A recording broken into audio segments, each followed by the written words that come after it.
The HomeTech podcast is supported by you. To find out more, go to HomeTech.fm/support.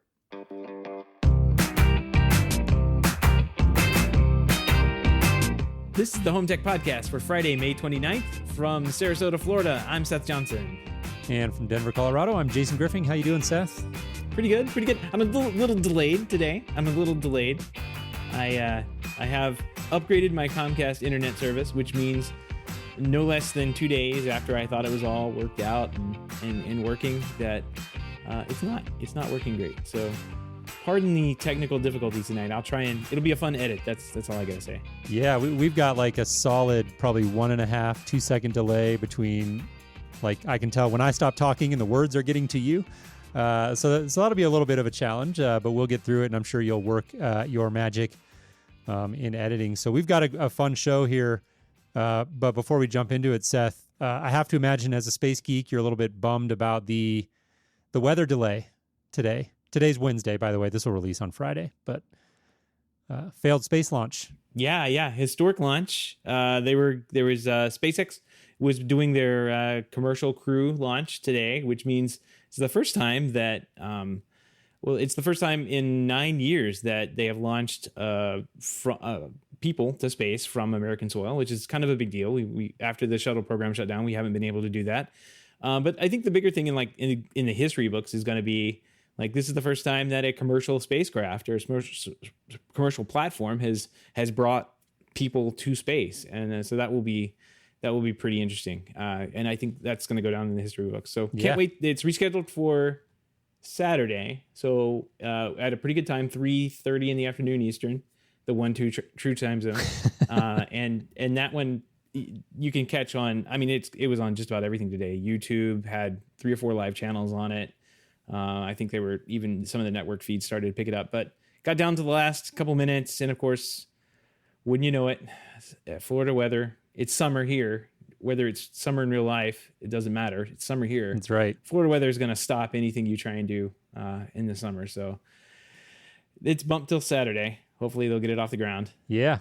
Well, pretty exciting stuff. Definitely looking forward to seeing that on Sunday. Speaking of difficulty in launching here, Seth, I haven't seen this reported in CE Pro or anything like that. So I don't know if this is the official word, but I'm, as I've mentioned on the show, was slated to be an instructor at CEDIA this year. And I did get an email as an instructor that at this time they have determined that the conference will be held over the course of 2 days only, September 10th and 11th. Again, I'm hedging a little bit because if you go to the CEDIA website, it still says September 8th through 12th, I think, is what they still have listed. And I haven't seen this reported anywhere else, but I guess you heard it here first. The inside scoop looks like they are going to, at a minimum, trim it down to a 2-day event based on what I'm seeing here. So yeah, I mean that makes sense if they have people that are like vendors that are saying they're going to show up. You know, Crestron, we covered a couple weeks back, said Crestron was going to be on the show floor as well. If they have vendors that are still insisting on showing up, it makes sense to still have it. The question will be, so I'm looking at the 10th and 11th, that's Thursday and Friday. Those are typically the 2 busiest days anyway, right? I mean, that's from our experience. Yep. If they're going to have people come to the show for, you know, the meet and greet with and see the new product, those would be the days to have it. And having the extra Wednesday afternoon. Wednesday's not really a busy day. There's a couple classes there. There's a kickoff ceremony on Wednesday. And then Saturday's like always that wasted day. Yeah. where it's like, you don't really want to be at the show, but you have like 5 meetings you still have to blow through before you can leave. And that's right. Yeah. So the Wednesday or Thursday and Friday, I think that's going to take into account too, like a lower attendance number as well. Yeah. So anyways, you heard it here first. Again, kind of unconfirmed at this point, but the way the email was worded, it didn't sound like there's any more debate going on. It sounds like this is what's coming down the pike. So if you're listening to this, plan accordingly and, reach out to confirm through secondary sources. Certainly don't take this as the final word, but it does appear that is what's going to happen. Transitioning from there, Seth, let's move into our show. We had a really fun interview. Kenny Kim Vice President of Connected Products at SnapAV. He's been a guest on the show before. Came back on to talk about OvrC 2.0, big release that the team at SnapAV put out just this past week. We alluded to it on last week's episode. Didn't jump into it on last week's episode. We wanted to keep our powder dry because we knew we were going to have Kenny coming on the show to talk all about it. And here we are. So really enjoyed the conversation with him, learned a lot about not only the updates and the enhancements that they made, but Kenny also shared some of the backstory behind the development, some of the things that you won't necessarily see in the press release. So that was really fun to have a chance to chat with him. So be sure to stay tuned for that. Yep, good interview. But what do you say? First, we jump into some home tech headlines. Let's do it. If hosting barbecues and backyard parties is your thing, you may want to up your game with an outdoor TV. And if picture quality is a concern, Samsung's new Terrace TV, I feel like I'm reading a commercial here, could be worth checking out. Built specifically for the outdoors, has a 4K resolution, uses QLED technology for precise color fidelity. And in terms of standing up to nature, the Terrace has a weather-resistant rating of IP55, provides 2,000 nits of brightness, easy enough to see clearly in the daylight, and an anti-glare coating. So pretty interesting here to see Samsung coming out with a dedicated outdoor TV. We haven't seen a lot of that in the space other than, those specialty companies like Sunbright and Sierra have those. And this is, I think, if memory serves, the first sort of consumer brand dedicated outdoor TV, at least that I can recall seeing. Yeah, I would say it's the first. That's it, consumer brand. This stuff has been in like commercial spaces for the past years. It's been there for so long I can't even count anymore. But yeah, as far as like hanging a TV outside, roughly in the weather, as much as you want to hang one of these more expensive TVs than they should be outside in the weather, this is how you would do it. This is an IP55 rating, means that it will keep most of the water off of it and most of the dust out of it, but not all of it. So don't go pressure washing it.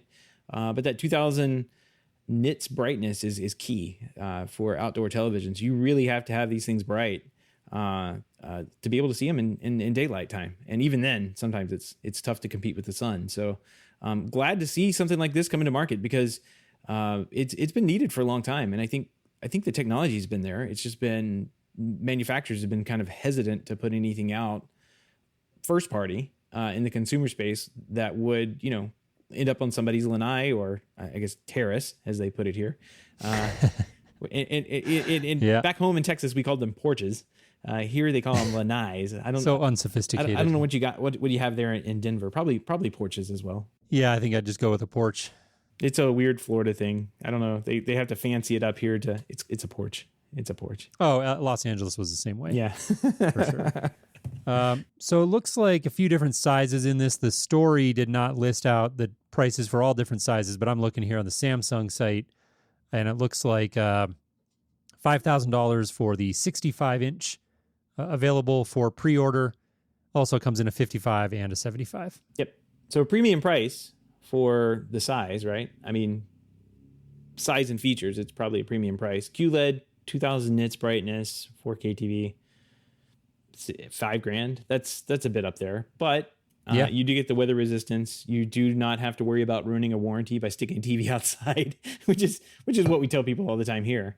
And I don't know, even then I'd be kind of suspect to how that would work here on the beach and there in Los Angeles. If you had a home on the water, you could just pretty much forget about doing anything except one of those like fully enclosed encased Sunbright TVs or something like specifically made to live on the water with stainless hardware and everything. For sure. The salt air would just eat everything away. Yeah, absolutely. Well, big news over at Savant. Savant has announced that it signed a definitive agreement to purchase GE Lighting, which was a division of GE. The financial details of the transaction were not disclosed.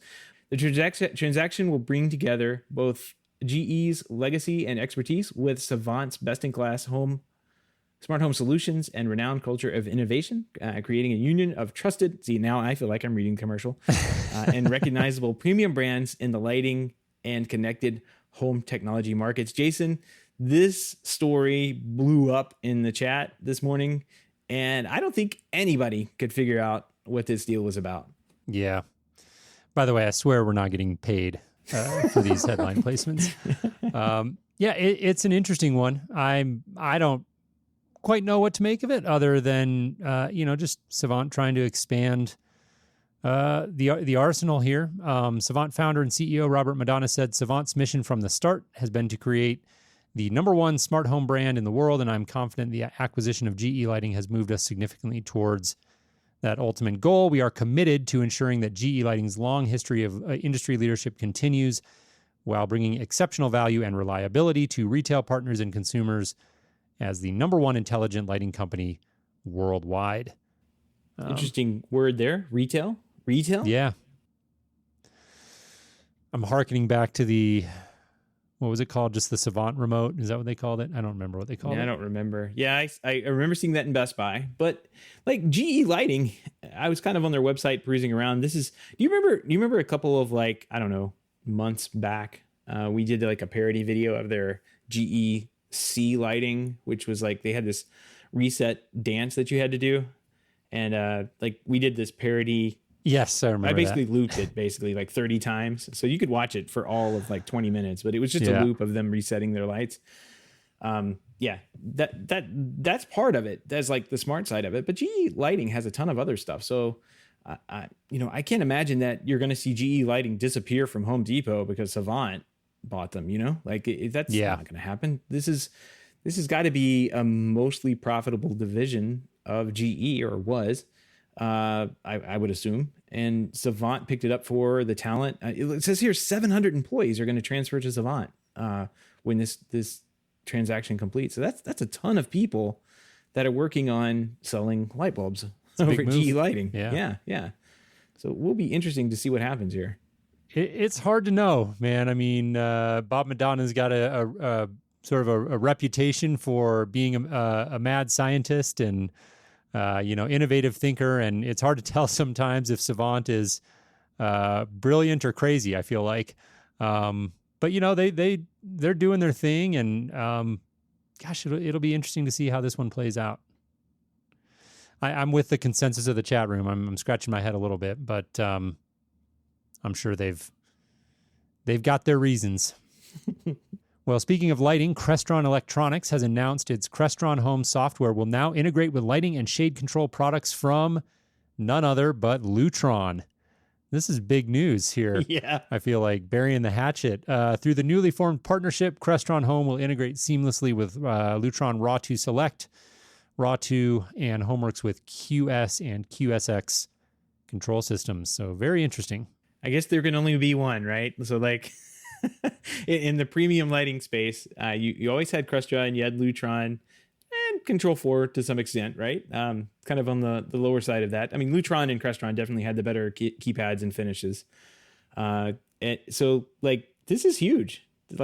As far as on the integration side of new things goes, this is two behemoths of the industry kind of playing nice, calling it truce, right? This is wild to see. Yeah, John Clancy's quoted in here, our top priority is to help dealers deliver the best user experience in the industry to their clients, regardless of what brand of lighting control and shades are installed. So again, Seth, you and I have talked about it on the show. I think John Clancy's a really dedicated guy when it comes to Crestron in the home and making Crestron residential a really attractive option. He's got a really strong background in residential. He's been around for a while and knows his stuff. So I don't know. I suspect he was probably a big advocate for this partnership, and I think overall it's overwhelmingly good news. We talk about the importance of interoperability and companies playing nice with each other. We talk about that a lot in the consumer space when we go into that realm of the business. We don't talk about it maybe quite as much on the professional side with companies like Crestron and Lutron, but all the same principles apply. This is overall very good news for dealers and consumers alike. It's still kind of one way because it's not like Crestron has an API that you could put underneath. And I mean, Crestron totally, you can do anything you want, right? But I guess you would have to write your own API and joins and all that kind of thing within the software. So it's still a one-way street. Crestron's still I'm going to steal a quote from our interview last week, God box. It's still the God box of the house, right? For sure. But I mean, it's good to see them integrating and not essentially trying to force you to use Crestron lighting, which if you're yeah, going to use Crestron Home. which they definitely tried to in the past. Right. All the links and topics we discussed tonight can be found on our show notes at HomeTech.fm/305. Wow, 305. While you're there, don't forget to sign up for our weekly newsletter, which includes even further analysis as well as other industry news that may not have made the show. Again, that link is HomeTech.fm/305. Absolutely. And don't forget, you can join us live in the chat room on Wednesdays, typically starting around 7:30 p.m. Eastern. Find out more at HomeTech.fm/live. All right, Seth. Well, that'll do it for our news this week. Let's go ahead and jump right in. Again, we got Kenny Kim on here. He is the Vice President of Connected Products over there at SnapAV, and Kenny joins us to share a lot about this new OvrC release as well as some of the interesting stories behind it. So we hope you enjoy. Hey, Kenny, welcome to the show. How are you? Good. How are you? Doing very good. Doing great. Yeah, we're excited to have you back. It's been a busy time for you guys there at SnapAV. A big release that we're looking forward to jumping into and sharing with our listeners. But before we do that, just in case anybody's listening and is not familiar with who you are and your work at SnapAV, just provide a quick personal introduction and talk about your role at the company. Yeah, absolutely. I've been with SnapAV for about 5 years, a little over 5 years now. I started as a product manager for OvrC, so it's kind of come full circle now. My role has evolved. I'm now leading connected and infrastructure products at SnapAV. This includes all of our networking brands, both Package and Arachnus, our power brands, Wattbox, Luma, Vigilance, all the surveillance lines, intercom, as well as our infrastructure, our racks, mounts, cables, mounts, all those type of things. So my role has quite evolved quite a bit, but still OvrC is dear to my heart. That's what I started with. Sure. Yeah. And that sounds like enough to keep you busy. So again, we appreciate you coming on. Let's jump right in because we've got a lot to cover. This was a really big release for you guys, and looking forward to jumping in. So wanted to start with right out of the gate, just the mobile app. We obviously live in a very mobile-centric world. You shared with me actually some interesting data about the rate of use with regards to mobile, so certainly feel free to touch on that. But talk about the enhancements to the mobile app, starting at a high level. I know that the old version of the app used to contain, some core functionality, but it was kind of limited with regards to the overall scope of OvrC, and it sounds like you guys have really expanded upon that. So talk about that. Yeah, absolutely. When we first started OvrC, we really focused on the web experience as our primary interface, and mobile was a secondary interface. And so as we evolved, before this launch, we only really had about 30% of the capabilities on mobile, and the rest of all the capabilities only existed on desktop.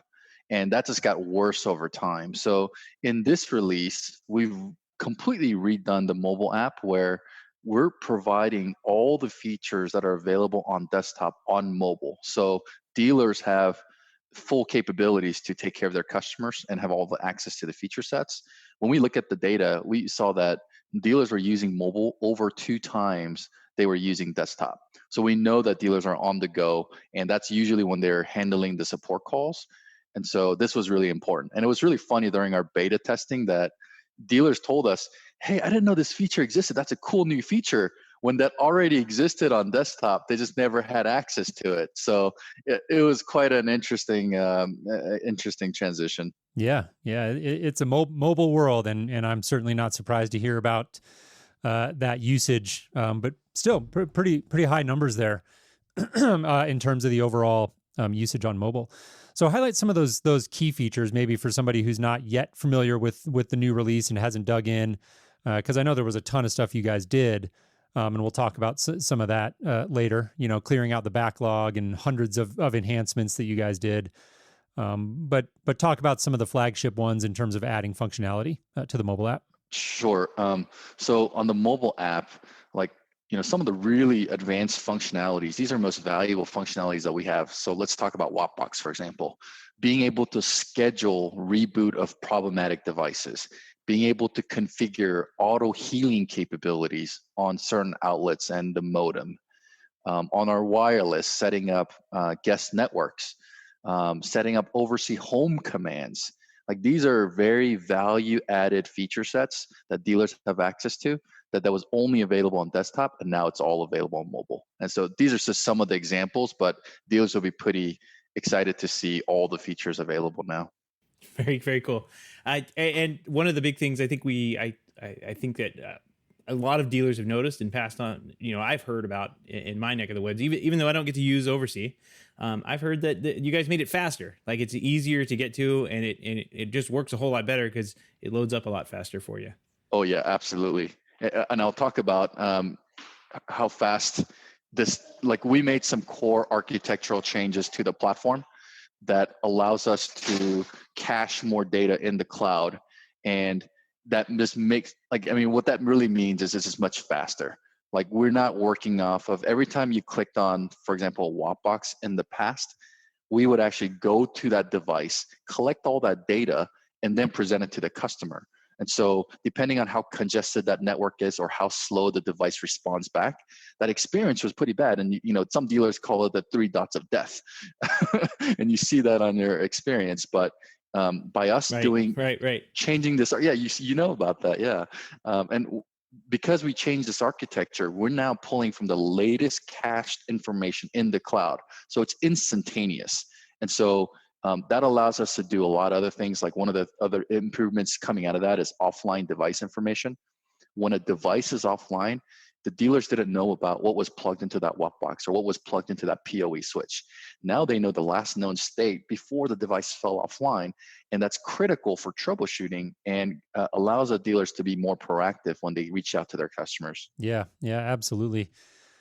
So one of the things, excuse me. So one of the things, Kenny, when you and I had a chance to connect and talk about this update, as a fellow product person, I definitely can relate to this. You put out any product and the feedback comes and it builds up and it builds up. And a lot of times there's these little things that they're important, that they're sort of nagging at your users, but maybe they're isolated or for whatever reason, they're just hard to prioritize.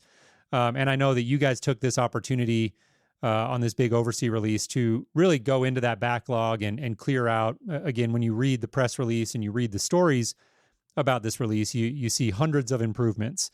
And that was really, I think, an effort on your guys' part to finally go through and get the chance to address some of those little nagging feature requests. So talk a little bit about that opportunity, both from what it means for dealers as well as, as a product person, what that opportunity meant for you guys. Yeah, absolutely. When I joined on 5 years ago, we collect all feedback from dealers and we really pay attention to dealer feedback. But there's these small things like the feature works, but it's nagging for a dealer. And it's really hard to prioritize that specific enhancement into a release. We work on new feature sets that provide value, and those usually get prioritized over small enhancements like that. So we just collected all of that. And for this release, by the way, this took over 2 years in the making. And what we did is the core of it was changing all this architecture so we can be much faster and scalable, and it allowed us to develop a lot more better feature sets.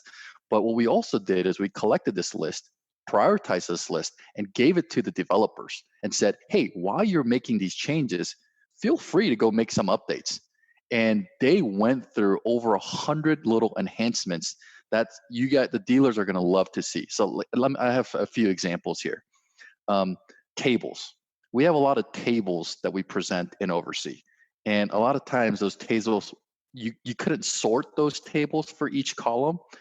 And in this instance, the developers have said, okay, well, let's make all tables sortable by every single data field. And that's just one example. Another example is notes.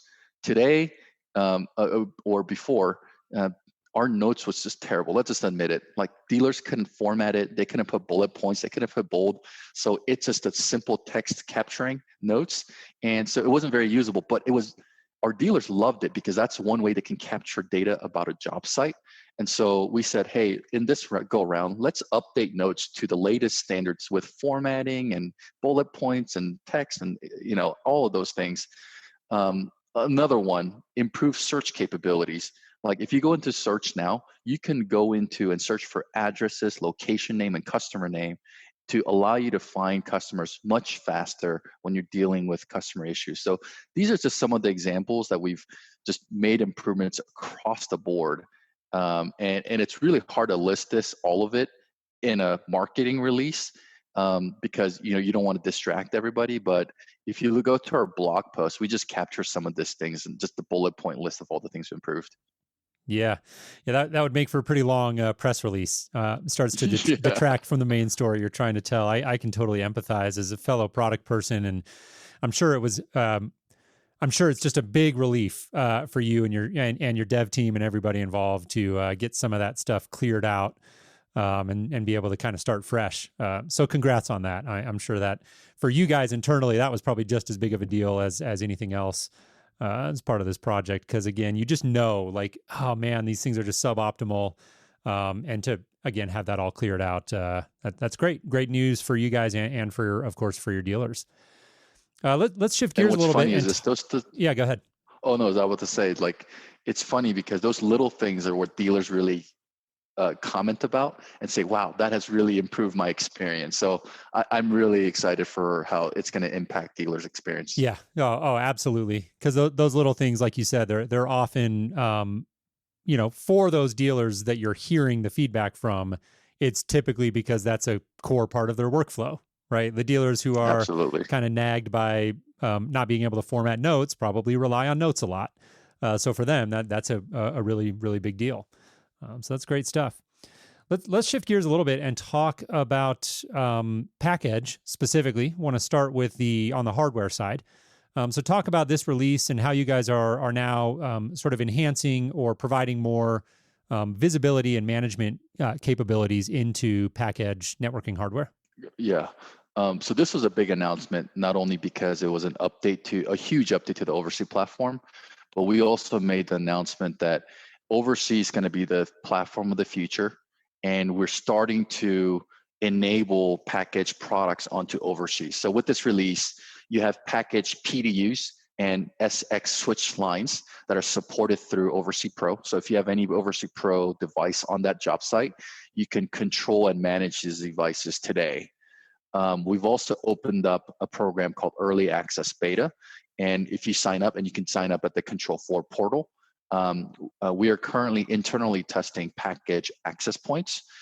That's talking with the new firmware, talking directly to OvrC, where you can fully manage it, as well as Ihiji appliances. And so if you're part of this beta program, we'll get you access to the latest firmware. And we're going to do this across the board for all the products in the field, and that's our plan moving forward. Yeah, I think we've been talking about these systems for such a long time, and for a while there were a couple players, and then they started, Control4 first bought up they bought up Package, I guess, and with the BakPak stuff, and now you guys have SnapAV has acquired Control4, so it's all kind of like, it all makes sense. It all makes sense to me. Like there definitely has to be one product at the end of the day. Just like that old show, The Highlander, there can only be one. So you can't have three different networks within one shop. It just kind of gets kind of crazy. So yeah, it totally makes sense to me that OvrC would be kind of like the one that peers out over the top. So you're basically able to utilize the OvrC platform to like dig down and point into Package products now. Yeah, and that's a great point you made. We want to continue to offer Arachnus and Package because we feel like they have different feature sets and price points that can help dealers address a variety of the jobs that they're going after. So we want to continue to do that. However, we don't want the dealers to learn two experiences and manage two experiences. So by us getting these devices fully managed in the cloud, it shouldn't matter to a dealer whether they're installing and configuring an Arachnus product or a Package product. Makes sense. And that's the beauty of bringing it all into the cloud. Yeah. So let's dive into that a little bit more specifically and talk about BakPak and Ihiji both as platforms. There's the hardware element of this with PackEdge and having networking gear, but let's zoom in and talk about these other remote monitoring and management, or RMM, or platforms. So again, high level, you mentioned that the plan is to get everything to OvrC, so you guys have one unified platform. Makes perfect sense. Let's talk first. I want to try to break these up a little bit for clarity, because probably there are people listening who are either BakPak or Ihiji. So let's start with BakPak. And what does the migration path look like for dealers out there who are reliant on BakPak for their business? What's your roadmap look like? What are some of the things that they should be thinking about?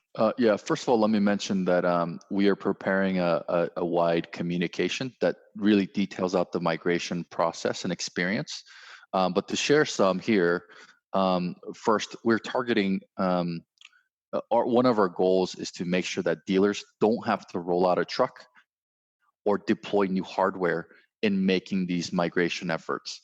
And so the way we're doing that is we're working on new firmware versions on these products with PackEdge and Ihiji, where once you do the firmware update, it immediately starts calling home to OvrC, just like any other OvrC enabled product. And so if we do this right, then dealers won't have to roll out their truck, which is great. And they can do it all from their desk. Even our support teams could help the dealer, which is going to be great too. And they're going to be on call, ready to support dealers. Now, there are going to be some limitations on really old legacy products. We have some Ihiji appliances that we stopped selling, I think 3 to 5 years ago. From a hardware capability, it just cannot support the new OvrC requirements. And so we're going to manage that on a case-by-case scenario. But so far, we've been able to support most products that we have. At least all the products we're selling today, we can support, and most of the legacy products that are already in the field. Got it. So pretty similar migration plan for both BakPak and Ihiji dealers. Broadly speaking, again, you guys are really aiming to do this where they don't have to get out to the client site. Hopefully, don't have to sell the client some new hardware. But it sounds like there are some edge cases where if you've got really old, say, Ihiji appliances out in the field, you may want to start digging into that if you're a dealer. And approximately, do you know when the release is going to come out? The details, more of that? I would assume our teams are actively working on it. Probably within the next 2 months, we'll have a lot more details that we can share. But you'll start to see us releasing new firmware that dealers could test through the early access beta as soon as a month from now. Got it. Very good. Well, let's keep moving through this and talk a little bit more, shifting gears again back to kind of the product side and the product development side. A friend of mine in the industry and somebody that many of our listeners will probably know by name, Evan Marty, former integrator, was part of VIA, Paragon, I think, before that. And anyways, then was part of Ihiji, Control4, now part of SnapAV, of course. And I know you and I, again, had a chance to connect, and I heard a little bit about Evan's role. So just talk about that. I think there's an interesting backstory there and kind of what Evan sort of brought to the table in terms of moving this big release forward. Yeah, I have a ton of respect for Evan, as I think most of his peers do in the industry. Evan now is the product manager for RMM platforms within SnapAV. So under his responsibility, he manages OvrC, BakPak, and Envision. He has 20 years of integration experience. He's basically did a homegrown remote management platform. He joined Ihiji to work on their platform. And then once Ihiji got acquired by Control4, he was managing BakPak, and now he manages OvrC. So he has all types of flavors of experience on what makes the best RMM platform, with the 20 years plus context of what it means to a dealer and what's important to a dealer. And, I came from outside the industry. I had to heavily rely on dealer feedback to make the right decisions.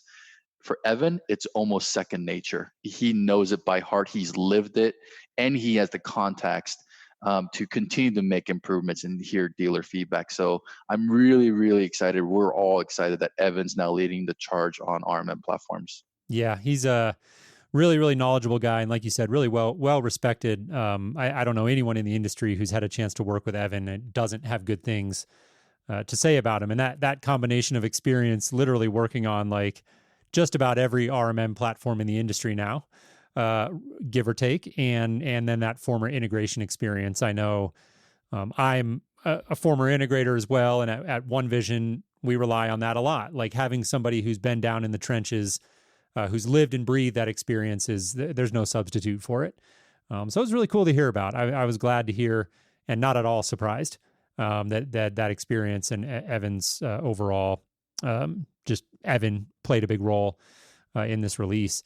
Speaking about that, you and I had a chance to also chat a little bit about product management, product development processes, and you were sharing with me some of the enhancements that you guys have made to really streamline the process and, as a result, deliver better, faster products to your dealers.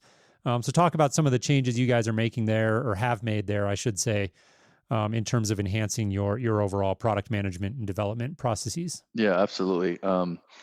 When you're in a product company, your marketing and press releases just really talk about the launches and the features that come out. What I'm really actually excited about this launch that we just had, this release that we had, is more so internally. We've really transformed the team in terms of makeup. We have a lot of new talent on the team. We changed our processes. We are much more agile now. We're doing a release every 2 weeks. Like a week after we did the release, we fixed 50 bugs right out of the gate. And that's immediately from the feedback. We're now able to do A/B testing. So what that means is we can release a new feature to a subset of the population in production to get testing results and get that feedback and iterate on it for the next release. We adopted this new process called continuous integration and continuous deployment, CI/CD, and that's one of those software engineering principles where you're continuously doing development and releasing that code over and over again. If you look at the previous methodology we took was more of a waterfall approach, where you're doing a release every 3 to 4 months. And so now dealers are going to see very rapidly new things that are going to come onto their platform every 2 weeks. And that's going to be amazing. But most exciting part is actually what we did with the feedback loop.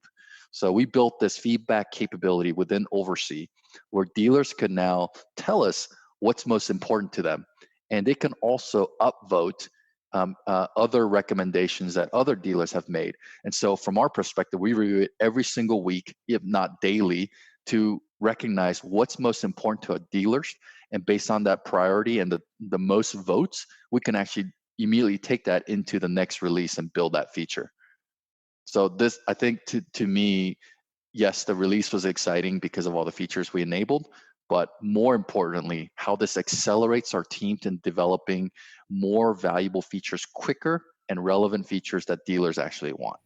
Very cool. Yeah, from a software development standpoint, this is all ringing true. It sounds like you guys have moved from waterfall to agile, and that's a big leap to make, and it definitely speeds up the efficiency and getting those features and different code, different, like you get your code, like you get smaller features put out rapidly over time. But then what that means is, like, at the end of the year, you look back and you go, wow, look at all this stuff that we were able to add on. So that's really cool to hear. I'm really excited to see what you guys come up with there. And what's next? What are you excited about today? What's next on the horizon? What's next on the horizon, man? A lot of things. I think we spoke a little bit in our press releases around. There are some features we held back on. So, like, let me give you an example. In OvrC, in the legacy OvrC, you had this thing called Wi-Fi setup. And it's a capability that we allow dealers to set up a wireless network from one single interface and then deploy it to multiple access points. It wasn't fully featured. There was a lot of things missing at it. You couldn't do channel selection. You couldn't do power selection. You couldn't set up multiple SSIDs. There were some limitations to that feature. We decided to hold that back because we are redoing the entire feature set. That's one of the biggest features we're going to launch pretty soon here, leveraging the new agile process. And I think that's going to have a pretty big impact and help dealers in setting up and managing wireless networks in a much more intuitive interface. So excited about that. Excited about bringing the entire ecosystem of package and Ihiji products into the ecosystem, so dealers don't have to go to multiple platforms to manage it. They immediately get benefits of everything that's already been in OvrC. So, for example, if you have a package device, now you get access to all the OvrC home capabilities that it didn't have access to before. And so I'm really excited about bringing some of those dealers forward into this OvrC platform and get them access to all this valuable feature sets and improving our industry. I mean, in this world, during this pandemic, I think we all realize, remote monitoring is essential. It's critical to a dealer's business. And so I'm just really excited that we can be a part of that and help dealers out, especially in these times. Yeah, absolutely. And I'm equally excited to see what you guys are able to do.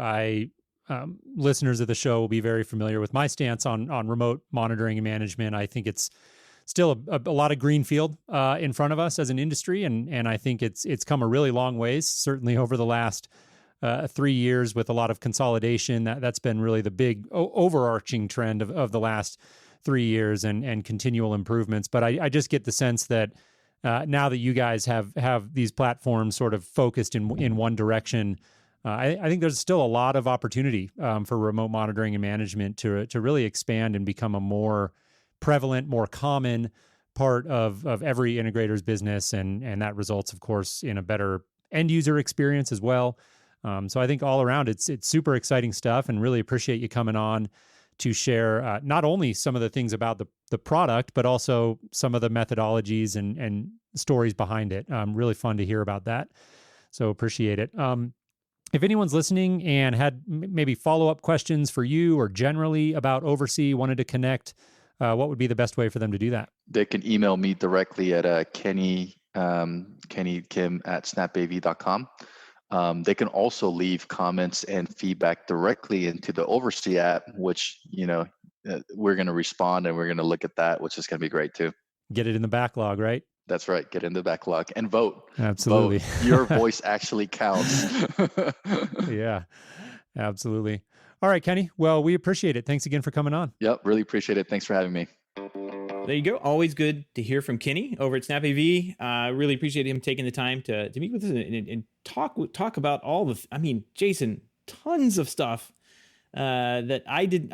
I stopped by the booth at CEDIA, and you could see that there was a lot going on. But man, it sounds like these guys are just really hitting it out of the park with moving features forward in the OvrC platform. So that's really cool to see. Yeah, it's really exciting to see, and I think it bodes well for the future of remote monitoring and management. I'm excited to see what they're able to do with the platform, and really enjoyed hearing from Kenny about some of the thought processes behind it, and especially just the opportunity to really go in and kind of get a fresh start with the platform and go not only push new features forward and new enhancements, but also take the opportunity to go back and listen to that feedback from their customers, from their dealers, and get a lot of that feedback that had accrued over time incorporated as well. So I think it's an overwhelmingly good thing for the industry, and really excited to see where it goes. Yeah, my audio was cutting out, but I really wanted to hit on that feedback a little bit more in our conversation.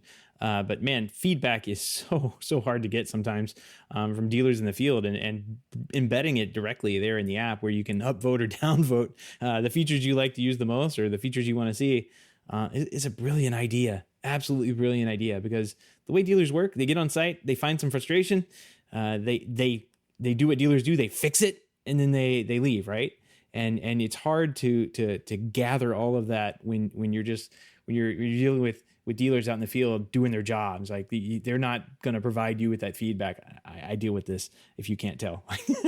It's hard to get that feedback in a substantial form. Touched a nerve. Yeah, for sure. Well, it's not a nerve. It's hard. I understand that they don't have time in the field to do essentially my QA job, right? Sure. And that's what they're doing when they provide that feedback. Hey, this doesn't work. Hey, this would be really cool if it did that. That's really something that's on me to do. But again, I may not see it because I have a different perspective, but having that built into the their app there, genius, absolute genius. So they will get some really good features out of that for sure. Yeah, you got to make that process as frictionless as possible. Definitely. I hear you 100%.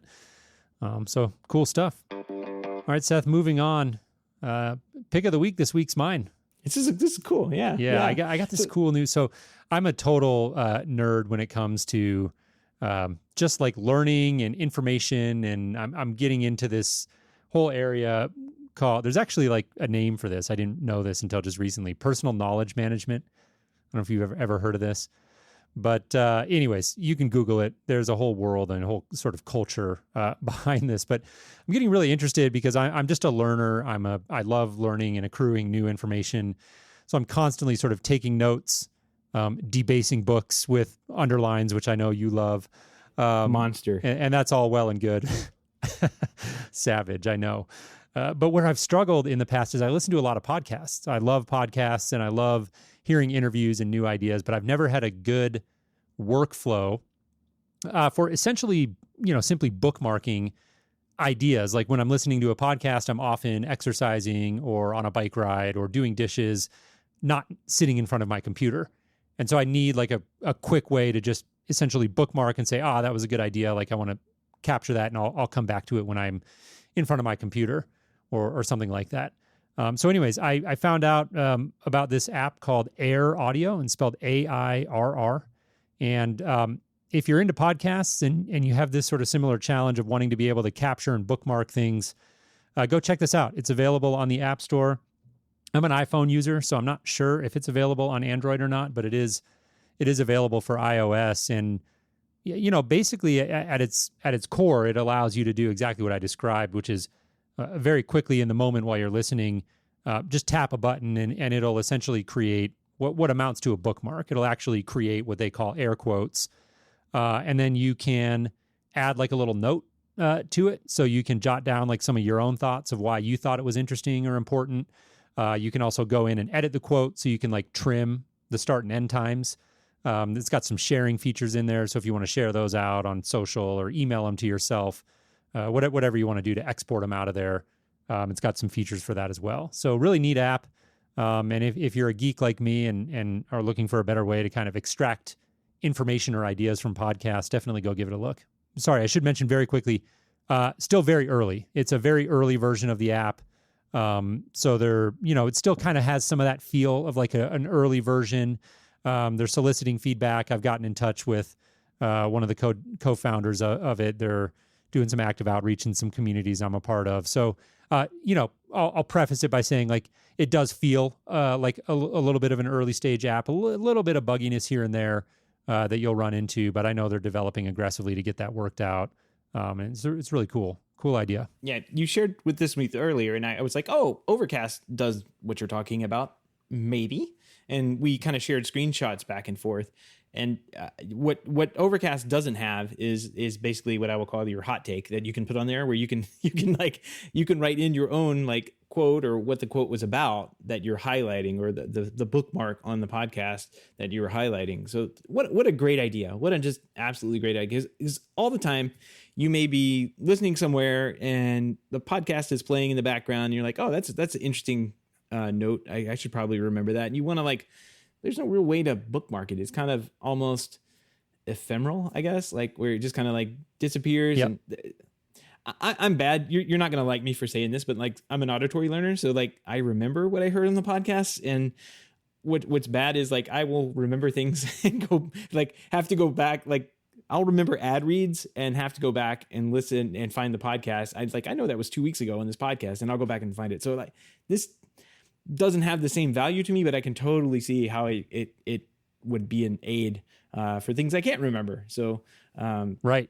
Very, very cool. I like what they've done. Yeah. I like what they've done here. Yeah, it's really neat. It's free for now. I don't know what their plans are in terms of making it paid or not in the future.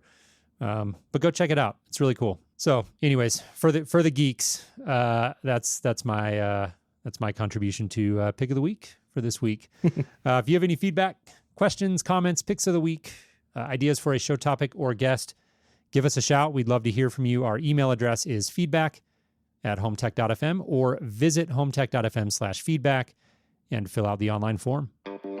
And we want to give a big thank you to everyone who supports this show, but especially those who are able to financially support this show through our Patreon page. If you don't know about our Patreon page, head on over to HomeTech.fm/support to learn how you can support HomeTech for as little as $1 a month. Any pledge over $5 a month gets you a big shout out on the show, but every pledge gets you an invite to our private Slack chat, The Hub, where you and other supporters of the show can gather every day and chat about why in the world Savant bought GE lighting. Like, just all morning. It's great. Absolutely.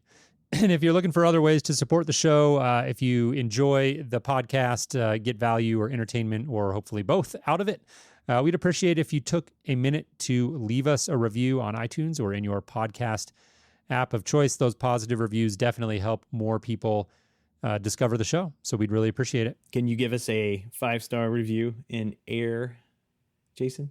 I think you should. That is a good question. If not, it sounds like a feature request. Yes, you could put that in. I'm going to hold my 5 stars from you until I can give my 5 stars to HomeTech. That's right. Yeah, that's right. And I can go back now and bookmark all the times that I mispronounced somebody's name and then try to get better. That would be an undertaking. I know. I'm not proud of that. It's too good. Too good. Well, Jason, that wraps up the show this week. Good talking to you. I'm going to go stand on Comcast's head until they are able to get my internet, which should be 600 down. It's currently 100 down, which is half of the thing I had before. So something's wrong. I should have known. When I walked out of the house this morning and I walked down to the mailbox to get the mail, I looked over and there was a Comcast truck with a guy on the extension ladder working on the pole up high. That generally means something happened upstream. So yeah, that's usually not a good sign. Nope. So all right, Seth. Well, I hope you have a great weekend. We'll talk to you next week. All right, sounds good. Have a great weekend. All right, take care.